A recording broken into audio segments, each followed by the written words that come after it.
welcome to KXAN Plus. I'm your host, Esmeralda Zamora, and today we are in our space-based spaceship with KXAN's Eric Henrickson, our very own astronaut right here in the KXAN Plus Goodness studio. gracious, I wish I was. Wouldn't that be great? That would be awesome. To be You an could just astronaut. go get us some reports from the aliens Go and come eat back. some slightly dehydrated food, which you then rehydrate, so the food is wet because you want wet food in space. And then just float around. My back pain would go away. I'm going to share an embarrassing story. The other day I was at South by and I fell down the stairs in front of a whole room of people. I missed a step, sprained my ankle. And ever since then, my leg's been killing me. But not too bad. It's Was okay. it the stairs or was it the escalators? It was the steps. I took a step up and then took a step back and fell. Gosh. But in space, I would not have those issues. So that's what's on my mind right now. I'm like, if I was in space, I wouldn't have to worry about You wouldn't have fallen. my You would have inability to floated. stand. Yeah. So this has been a fun week for me. But yeah, it was not my best, not my most gracious moment. Oh. I did fall, hit both my knees. I have a bruise on both knees, and then I sprained my ankle. And I popped back up as quick as possible and tried to look cool. And I'm not. Popped right back down? I went right back I went to the seat I was trying to get to, sat down and sunk into it a little bit Oh. and texted a bunch of people. And they were like, I would be so embarrassed. And I was would have like, gone home. I was embarrassed, but I also am very stubborn. And when you're as big as I am, as klutzy as I am, this is just life. Yeah. So in space, I wouldn't have any falling down issues. In So space, you would be the opposite of a klutz. You'd be graceful. You'd be being like a ballerina. I would up be in like the Missy air. Copeland. Yeah. Is that her name? Missy Copeland, Missy right? Copeland. Yeah, I'd be just. I do dance around the house sometimes, which is part of the reason I injure myself a lot. I should not be doing that at my age. So what can you do? Yeah. Today we have a pretty fun story that you wrote up. When you sent me the link, I was like, "What is this?" You legit laughed at just my link, which I'm very proud of. Yeah, there was a new planet discovered, and they think it's going to smell like rotten eggs. How can they think that? Like, how do they smell a planet? What? Chemical composition. So you can tell the chemical composition of something by just the light reflecting off of it. And this planet, which is called L98-59. We love a L98-59D. planet name. I know I hate this planet name so much. I wrote it in our article today, and then I popped it into a system to check any for typos, and it was like, you misspelled this 6 times. kept forgetting a number. So L98-59D, it is a new planet that was recently discovered, and it is made out of Rotten hydrogen. eggs. Well, hydrogen sulfide, which is what produces the rotten egg smell. It's found in oil refineries. I'm trying to remember. I wrote all this down earlier. Oil refineries, wastewater treatment, and then just like gas lines. And I'm not sure. I didn't check this, and maybe I should check this before I say it on air.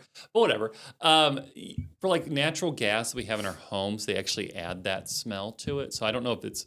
They add the rotten egg smell? Yeah, there was like an incident in the 1930s where a gas explosion happened, and because no one could detect the smell. Yeah. So in natural gas in your home, they add the rotten egg smell. So I'm pretty sure they add that chemical to the smell. But it's also found in other things. It's also found in oil refineries. It's found in wastewater treatment. But it's that rotten egg, nasty smell, hydrogen sulfide, and they detected it on this planet. Okay, so that's interesting, right? Yeah. It's When a I used to planet live that in stinks. Corpus, I smelled rotten eggs almost all the time outside. Oil refineries. Aren't there a bunch of oil refineries in Corpus? Now I'm connecting the dots. So yeah, that's what that smell is. You want to have a really nasty smell? There used to be a meat, like a rendering plant near my old TV station. Ew. And at night, the smell of it would blow right into the TV station parking lot. Ew. Oh, it was horrible. Anyway, we're on a smell kick, I guess. So let's talk about smells. So that's interesting, right? It's a stinky planet. It's a stinky planet. But what's It's really a new interesting stinky planet. is why it's stinky. So the stinky planet, L98-59D, I wrote that number down because I'm going to missay it, is actually covered in 2 cool things. So we're shooting all this fiery video, right? Lava. It's lava for like the ground, and then magma for the oceans. Magma for the So oceans? magma on Earth is like super hot. beneath. We usually consider magma as like below our crust, and then once it bubble up, it becomes lava. There is some sciencey stuff, and I honestly was too in the weeds for this. But the magma, it's an ocean of magma, and then like a lava surface. This planet's it's about what was it, 1.6? Yeah, 1.6 the size of Earth, but it was not as dense as the Earth. So it's bigger than the Earth, but not as dense. So we have more space in our No, it's planet.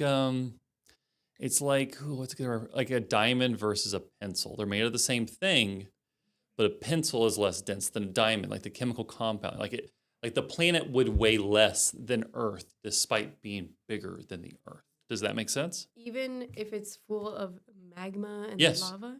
Yeah. Wow. Because the magma and the lava are not as dense as like hard dirt. Yeah. So it's bigger, but it's less dense. And so these astronomers with the University of Oxford, they were studying this with the James Webb Space Telescope, and they were studying like, hey, what is this? And they realized like we have a new category of planet. A fiery planet. It's not the fire, it's the density plus the Oh. fire. So we have other planets that are less dense. Usually they're made of they're like gaseous planets, or they're water planets, like water worlds. So they don't really have like dirt. But this is a third type of planet. We have another a picture. Fire here. planet. Oh, this is we have this rendering. Here, we'll pop this up. Well, that's nothing. Well, this is not showing anything. Let me fix that. Okay, so we have this rendering here. This is the rendering by the artist Mark A. Garlick. This is provided by the researchers. This planet on the left. So this planet's like circular, orbiting a red dwarf, but that's not really that important. But anyway, this planet on the left down here, bottom left-hand corner, is kind of what the planet might look like. With So you the see fire in the middle. fire in the middle, yellow atmosphere, yellow because of all the hydrogen sulfide, the stinky egg smell. But then it's got a lot of sulfur is a thing. So the magma ocean is like trapping, and the lava are trapping sulfur on the planet, which is kind of why it's less dense. So the discoverers of this for the University of Oxford, they used the James Webb Space Telescope. They are thinking now that like, hey, how we classify planets, maybe it's too simple. Maybe we should have more categories, because they can't just be like water or gas. Maybe there is fire. Maybe there's Earth. Maybe there's heart. There's a whole Captain Planet joke in there somewhere. There's what? What? Heart? Heart. I mean, Captain Planet. Oh, you definitely don't know what Captain Planet is. I don't know what that is. Okay. Well, anyway, all the gray hair. But the fire planet, a fiery planet that with oceans of magma and lava for ground that stinks like eggs and is full of sulfide and sulfur and sulfurous. I had to spell it a bunch of different ways. By the way, this is a British team that wrote this, and they spell sulfur differently than Americans do. I learned that this morning the hard way. That's cool. Anyway, that's a piece of information that's new for everybody. So we just got a brand new Avatar movie, is what you're saying. So now we have a new planet in our solar system to match the Avatar That's a great way to movie. look at it. So we have had the air planets, we have had the water planets, and now we have our fire planets. Mm-hmm. But this team is like, hey, we need to increase the level of classification we have for planets. And so this could be a new type of planet. And it's not because of the eggs, it's because it's like a fiery egg light. The lightness is important. I'm surprised it doesn't stink like fire, like smoke, like barbecue. Well, it's sulfur. That's the trick. It's not burning carbon. It's burning sulfur. So the smell you're getting when you smell fires is based on what it burns, right? So if it's burning something sulfuric, a great example is rotten eggs. yeah, if you're burning rotten eggs. I was gonna say like lava. Actually, it does lava that like doesn't. Lava probably smells more like sulfur. It's called brimstone. It's more sulfuric. This is. It's like the same level, but it's more eggy than like brimstone is. It's a weird description. Eggy. Aren't you happy I brought you all into this weird world today? This weird, eggy, stinky planet. Can can there be life on this planet? Unlikely, but what this could do is if we have more categories, that means there's possibly more opportunities for life on planets, but we don't know. This planet once looked closer to Neptune and a thicker atmosphere, and then kind of shrunk as that atmosphere went away. We don't know when it went away or how. How close do you mean? What do you mean? Like how close did it look like Neptune? You said it used to live near. Oh, used to look like Neptune. Sorry.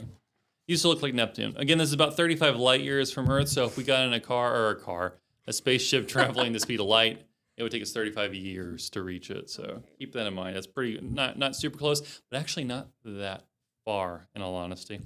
The research was published in Nature Astronomy literally on Monday. So yeah, brand new. Fresh, new. Fresh. They're using ooh, this is interesting. I thought, but I didn't really go into this too much in my story. But the researchers said they used advanced modeling techniques using AI. So they use machine learning to kind of analyze different parts That's of it. cool. So pretty cool. Yeah, I think it's just a neat little thing that we have a stinky new planet. And Here's we my have web story. that L9859D story on our website. It's titled "A Planet That Smells Like Rotten Eggs." I think it's a strange new world to add to our list of strange new worlds. A couple quotes in there from the team about how they discovered it. I don't know. Some interesting things in there. That was This is great. pretty cool. I'd love to see. 1.6 times Earth size. Yeah, but lighter than the Earth, or not necessarily lighter, but like lighter than it should be. Yeah. Is that interesting? That math. Maybe we're just the heavy ones on this planet. Well, I'm not going to make a joke. I Too know. many people on Earth. I know. I've had M&M's, potato chips, and a tea and a salad today. I had And it's only M&Ms 1 for o'clock. dinner last night. I would like to have more M&Ms. I'm actually considering walking down the hall and getting more on the way out of here. And I then for would dinner, not blame you. I'll do like a chili or something light. Something You want to talk Artemis too? Finally, Artemis 2 I almost is clapped getting off the really ground. loud in front of this. I'm going to do like this. It's going to launch. So the No, date, let's we have a new just- date. So Artemis 2 we've been talking about was supposed to launch a while ago. A while The ago. new date is April 1st. The latest is April 6th. This is Artemis 2. There it is on the launch pad. It has not officially moved back to the launch pad until that's from last time until the 19th, which is 2 days from now.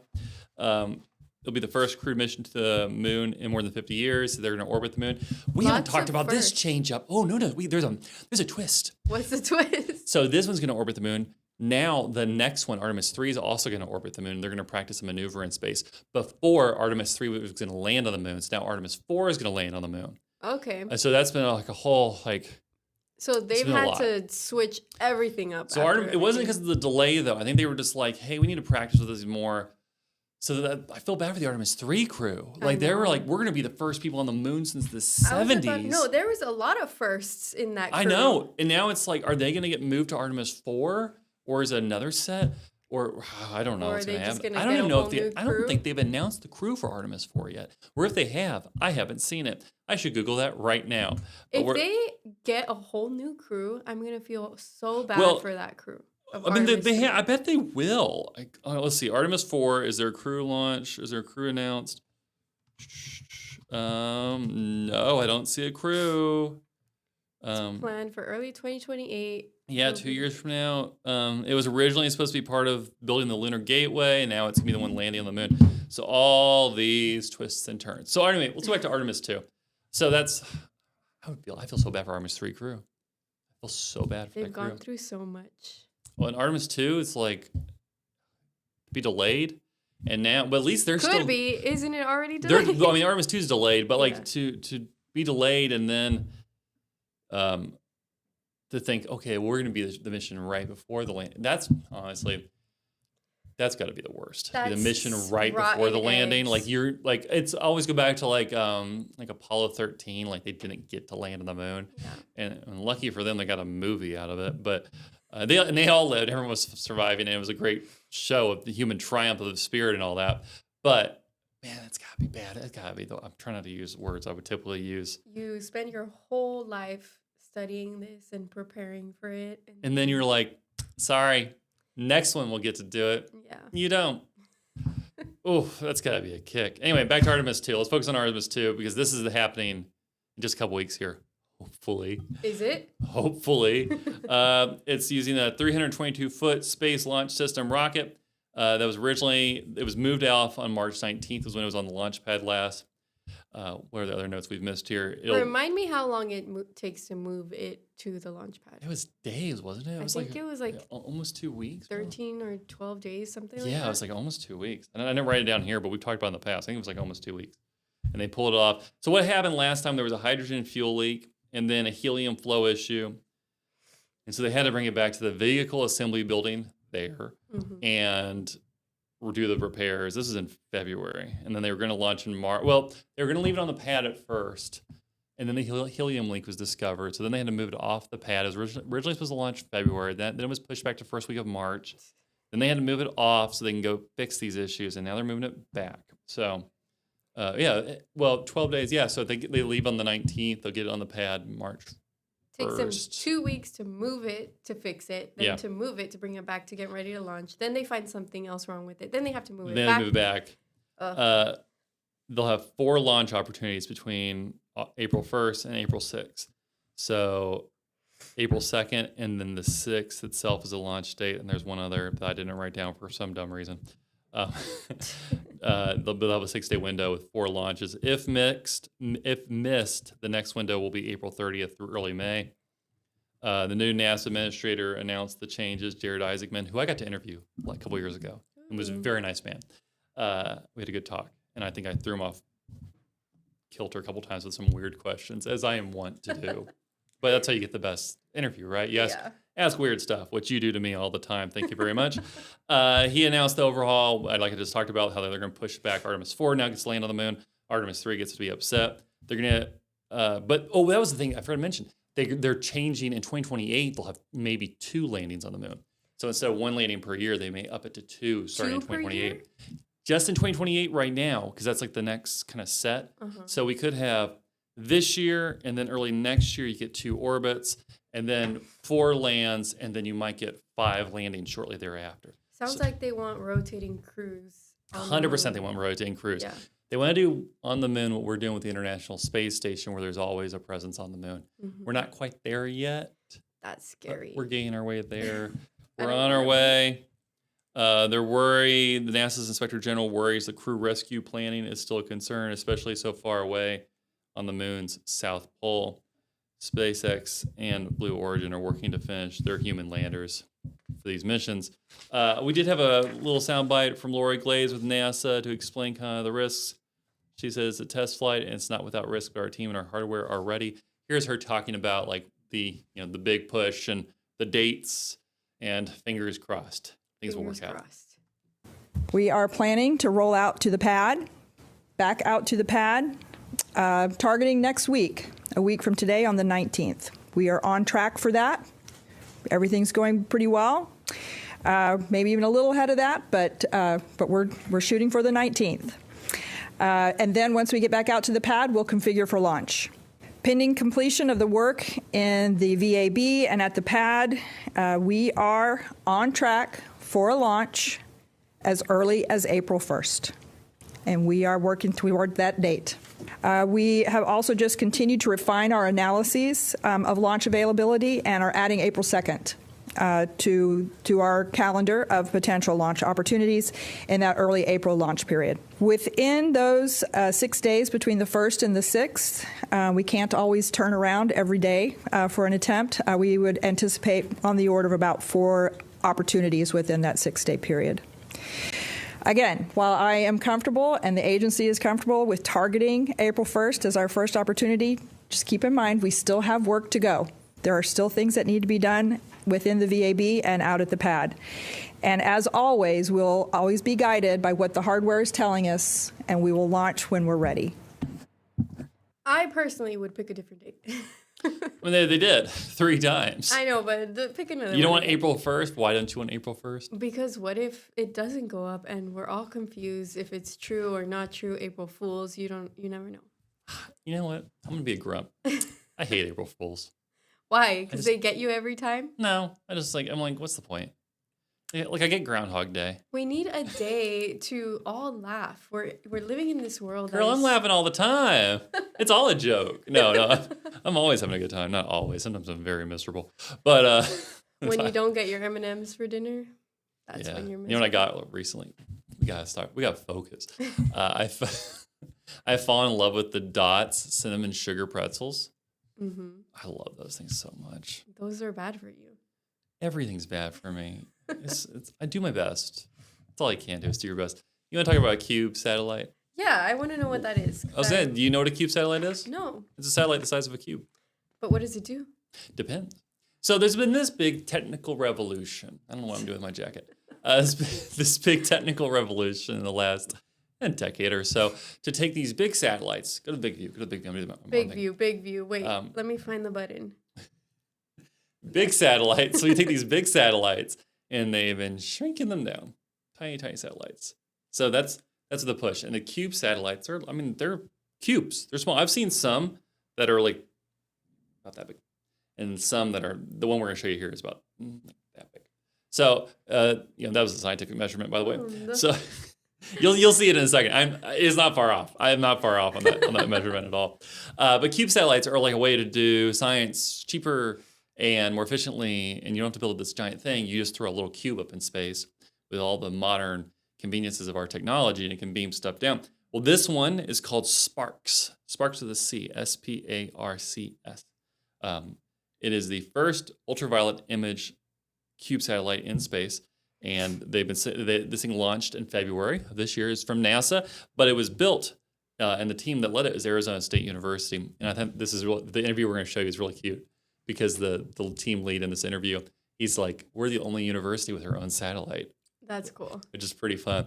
I will stand up for University of Texas, though. We have a whole space center here, and they do work on a lot of satellites. I don't know if they can claim those as their own satellites, their partnerships. This one's just theirs. And our professors have found or discovered asteroids, right? Yeah. Oh, UT's got some. UT is surrounded by space. I'm not a UT spokesman, but I talked to so many cool people there who I have a nice dinosaur story lined up this week. I have just so much cool stuff, but for space stuff alone, they have some amazing discoveries. We have Firefly. We work with Firefly. With Firefly, you know, so watch out. Austin's got it going on in Arizona State. So we may not have a satellite. We may not have a satellite. We've worked on a lot of satellites, though. But they worked on this SPARCS CubeSat satellite. They say this is roughly the size of a cereal box, a large cereal box, a family size, if you will. I think it's a little bigger. A family size? You'll see. I think you'll see like the size. I'll just show you here in just a second. It is one of the first ever cube satellites to do this type of astronomy in space. It observes ultraviolet light. So do you know what ultraviolet light is? Yeah. It's light. Okay. So science. You have a pen. Do I have a pen? Oh, here. Hand me a marker. Yeah, markers. Hand me a marker. Let me find it. Oh, here it is. Okay, cool. Do you need a No, let's do this. little whiteboard? You know me. Did you have a whiteboard? Yeah. We're going to science this, everybody. Okay. On the fly. On the fly, because I definitely plan this Big camera. out. Okay. Everyone will get to see my wonderful art. The suspense is killing them. They want to know. I think ultraviolet's over here. And infrared's over here. I think that's how it works. I could be wrong. I could be mixing those up. Okay, so. It's going to be backwards now? That's okay. They're using V's. Okay. This is, that wasn't intentional. Okay, so this is basically how light works. So light is a wave, right? So it goes, that's the wave. And one part, it's like like a wave on the ocean. Some parts it's shorter, some parts it's longer. We humans see here, like this little bit. And I did this wrong, but I'm gonna flip it. Infrared, I'm pretty sure, is like the longer waveform. So basically, as the waveform lengthens of how light travels, our eyes can no longer pick it up, but it can travel further. While shorter light, you are taking a photo of this embarrassing moment. Shorter light over here doesn't travel as far and actually can get interrupted easier. So infrared can travel much further. Shorter light, like ultraviolet, shorter light. So basically, this satellite gets to see in this part of the spectrum. We see in this part of the spectrum only. Your eyes can only pick up this. But in this part, we also can't pick up. So when you're looking at me right now, this is where color is coming from, is this little middle section. Yeah. And there's other parts here. Obviously, I just sketched this real fast. There's much better ways to do that. Great presentation. Thank you. I have studied stuff. I could be mixing up the infrared and the ultraviolet, but basically, like, infrared travels really far. That's why the James Webb Space Telescope sees an infrared. And the only problem is it can also be interfered really easily, like so through sunlight, which if you've ever seen this James Webb Space Telescope, it has this big like shield around it that protects the sensor because any sort of light can interrupt that. Ultraviolet, not as interruptible. It's on the other side. If you think about it, Roy G. Biv. Yeah. Actually, so red would be on the left then. Anyway, I did flip it over. Yeah. So actually it's this way. But Roy, infrared, red. So if the red's on this side of the, I don't know how to do this. If red's on this side, this side, the camera's looking at me, guys. If red's on this side and violet is on the opposite. Yeah, that side of the rainbow. Rainbow is here, Rainbow is here, everybody. Did not do this the right way. And then, red's closer to the red on the rainbow. Ultraviolet's on the violet side of the rainbow. So different light. This is producing all these different types of lights? This Sparks CubeSat can see in the ultraviolet spectrum. So different sensors can see in different things. And so depending on what you see, so our eyes are a sensor. They see invisible light spectrum. Yeah, which we see all colors. Just color, but it's also things that, light, white, darkness, what we're reflecting off of. So our eyes can only pick up that little middle chunk of the, light. Whereas infrared's further on one side, ultraviolet's on the other side. This can see in ultraviolet. The advantage is you can see different things and different what they emit. So that's different energy being emitted by things. So would an example be like if you were trying to see at night if there's anything out in a field that is crawling around like an animal? Right. You would use a specific camera. You could use an infrared camera to see that what our visible light won't pick up on. So they're kind of just doing similar things. Yeah, but like different ends of the spectrum, so different parts. So this can see in 2 colors of ultraviolet at the same time, these satellites, these Spark satellites, and they're using it to study M-dwarf stars and solar flares. And I think it's pretty cool. One of the researchers from Arizona State did speak to Associated Press about this. I got that interview for you. Let's talk about, I think it was just cool. He talks about science. Science. Have fun. Sparks can see in the ultraviolet, which our eyes can't see and which no telescope on the ground can see. There are almost no other telescopes in space right now that can do this. So this is a kind of unique opportunity to just kind of get better at looking at the sky in this wavelength, which looks completely different from the light that our eyes see. Sparks is the Star Planet Activity Research CubeSat, which means that it is a CubeSat doing astronomy. This is one of the first such of its kind, and it is now on orbit doing astronomy. Sparks' goal is to monitor the kind of star that we are probably most likely to see a rocky, habitable planet around. There are lots of different kinds of stars out there. The most common star is an M-dwarf star, little red stars. Planets in the habitable zone are whizzing around a few days per orbit. And those are the ones that when they go in front of that little dim star, we can see them and we can measure their atmosphere.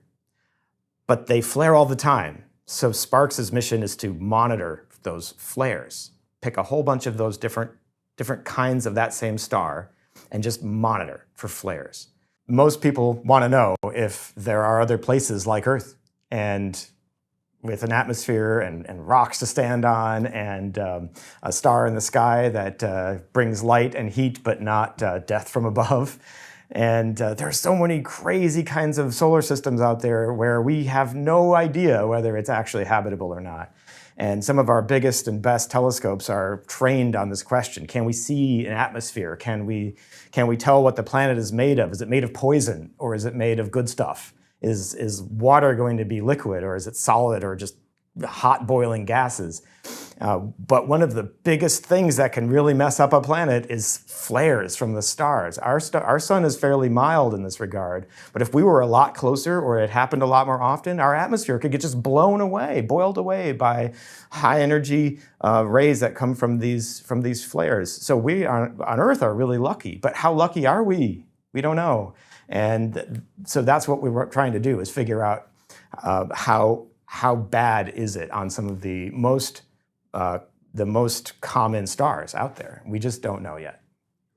A CubeSat is a satellite this big. We are one of the first universities on the planet to have our own space telescope. That's a massive achievement. We could stop here now and have the most successful mission we could have hoped for, but it's working and we're going to keep doing science. The next thing we're doing is starting our monitor campaign. I hope to, in a month from now, to be able to say that we've seen our first flare and be able to even start talking about the counts that we're seeing. And if we're doing even better, we might start to be able to faintly see the star just in its normal sort of day-to-day life as it spins. Its flux is going to go up and down, and we're just going to start monitoring that. We have our own space telescope, And it's kind of hard to resist the opportunity to just look at other things too. And so we'll probably start doing a little bit of that, looking at our planets nearby, our nearby planets. Sparks has been a long time coming. CubeSats were originally developed as an educational tool and not thought to be able to do science. Something that is this big is a great learning environment. You can get your hands around it as a student, but cramming cutting edge technology into something that is that size, and then also doing all the usual space stuff that you need to get your data down and control the pointing and all those other things is really hard. It's about the size of a cereal box. I think it's a little bigger. Similar. Similar. I think it's a Close enough. Anyway, I got more details for you. All right, so here you go. Oh, okay. Okay, so Let me make this bigger. yeah, I'll get closer to it. Bloop. Okay, radio. Bring it down. There. Radio. Microwaves. Infrared. Visible light spectrum. This is what we see as. Going too far. Ultraviolet. Or is it? Where's my finger? Ultraviolet. And then X-ray. X-ray. Oh, okay. So X-rays don't travel as far, and that's why we can use them to check our skeletons. Interesting. There you go. Science. I science things today.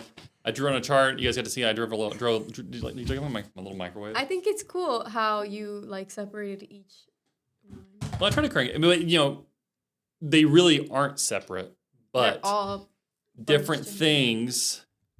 A radio picks up radio waves. They travel really far. The long stretches. The longer the stretch, the further it can travel. That's just why. Let's have some fun. Which is why we can send radio signals to deep space. When the aliens hear us, Era, I brought it back to you. This is for you. When the aliens find out about us, they're probably going to hear us on the radio first. Oh. But radio's... Hopefully they hear Zara Larson. I don't know. Someone else the other day was trying to explain who she is. I don't know who that is. Well, I want the aliens to know who she is. Okay. Well, long as somebody does. I don't know. I'm still listening to Tom Petty and things. That's who I am. So the aliens are going to discover us through our music, is what you're saying. Possibly. And then on Voyager, which was a satellite we launched in the 70s, into deep space, a probe, I guess, not really a satellite, there is a record, a golden record. And on that golden record is the Beatles, it's country music, it's the things from that era that are important. So it says a lot about the human race. And I think little John Lennon and Paul McCartney is a pretty good representative of the human race, I would hope anyway. I think music is a great representative of the human race. It is, yeah, for sure. 100% it is. So there's an old episode of Futurama where these aliens deep in space, TV signals also travel this way, by the way. They saw an old episode of basically Ally McBeal, which is a TV show when I was a kid. And they wanted the aliens came to Earth because there was no finale, and they wanted the humans to recreate the finale. That's funny. So that's an old episode of Futurama for you. But, maybe that's what's going to happen in the future, a few thousand years. They'll get mad, and they're like, hey, we didn't like the Lost finale. Can you redo that? Or, I like the Lost finale. Can you redo the whole series of Grey's Anatomy? We didn't like the punch. Yeah, we didn't really like, some of the dialogue wasn't hitting it for us. Do it again. Do all of Grey's Anatomy again, all 29 seasons.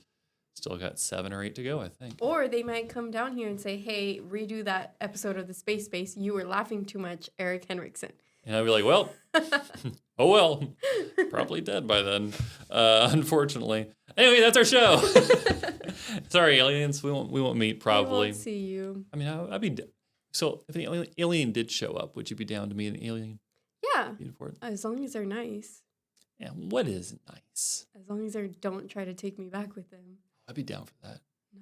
I saw Close Encounters of the Third Kind. I'd be Richard Dreyfuss in this scenario. You don't know who that is. No, or Richard Dreyfuss. He was in Jaws. Ugh, that gray hair is really coming in hard on me today, isn't it? You're throwing movies at me that I don't know. Steven Spielberg. Okay, well, we're wrapping it up. Thanks for having me today. We had some fun, I think. So we had some stinky planets. We had a satellite that UT doesn't have, right? But they have their own stuff. And then we talked about, finally, Artemis 2. Finally, come on, Artemis 2, make it to the moon. Making it to the moon, and possibly twice in 1 year, right? And 2028 is the plan, but based on how things have been going. We'll see. We'll see. You can come back to the space base and we'll let you know how it's We'll going. let you know in a few years here. Thank you, Eric, and we'll see you next week. Thank you. See you next week.